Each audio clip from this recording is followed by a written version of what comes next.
Okay, welcome back guys. Week 2 of the CrossFit Games Open. 13.2, 10-minute AMRAP, 5 shoulder to overhead, 10 deadlift, 15 box jump, load 115-75, relatively light for both movements, and then 24-20, moderate box jump. Let's go ahead and dig straight into this. And there's a couple ideas that I have. First ones are regarding the shoulder to overhead. Push jerk or push press. Shoulder press is not an option here guys. Push jerk is going to be the best option for most of you, especially if you know how to mark those positions, meaning you catch in that power position, stop there for a moment, straight arms, and then stand immediately upwards. Fast marking means that you're going to go through that cycle as fast as possible while still receiving with straight arms. Heels. Drive through your heels. If you end up on those toes, it's going to be big inefficiency. It's going to blow you up for those box jumps. Stay on the heels.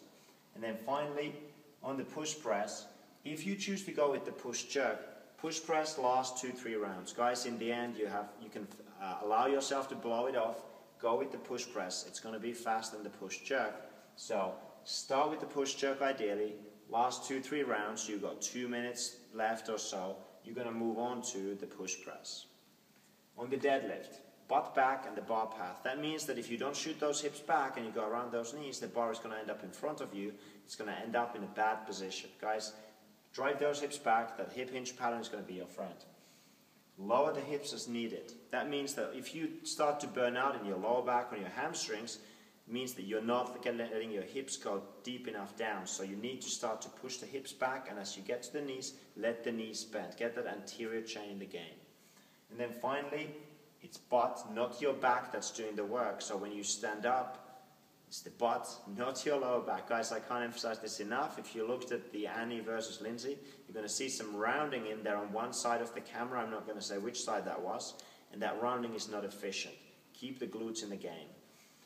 Then, on the box jump, guys, arm drive. You need to have that little arm pump. Go back, look at Annie's video, and you see that efficient arm pump.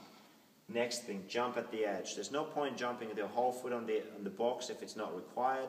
Meet the minimum standards, stand up on the box, but don't jump any further out. Same theme, stay close to the box. When you get on the box, don't jump 1 meter away from the box. Stay close, stay as close as you can, keep the movement tight, so you're going for this vertical component, not the big horizontal jump. And then finally, some people, for example me, I might need to step down on that box jump, and it's not that slow, right?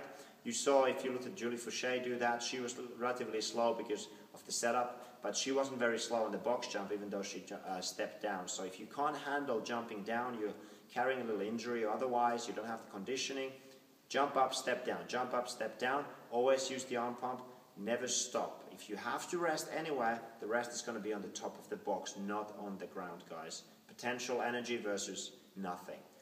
And finally, the last piece is going to be the transition. From shoulder to overhead to deadlift. If you looked at Annie, what did she do? Straight in. She went from the top all the way straight back to deadlift. She might have practiced that a little bit. It might not be for you. Mere mortals like me, I'm going to do the drop and go, finish my last push press or push jerk, drop the bar, step right in, go straight to deadlift. If you want to get a high score though, you have to go straight in. The winning score on this one is probably going to be 13 plus rounds, and there's no way you can do it with the drop and go. And then finally guys, this is really simple. No stopping on any of the transitions. That's where you lose your time, worrying about how painful it's going to be. Just get in, keep moving. It's just 10 minutes. How bad could it be?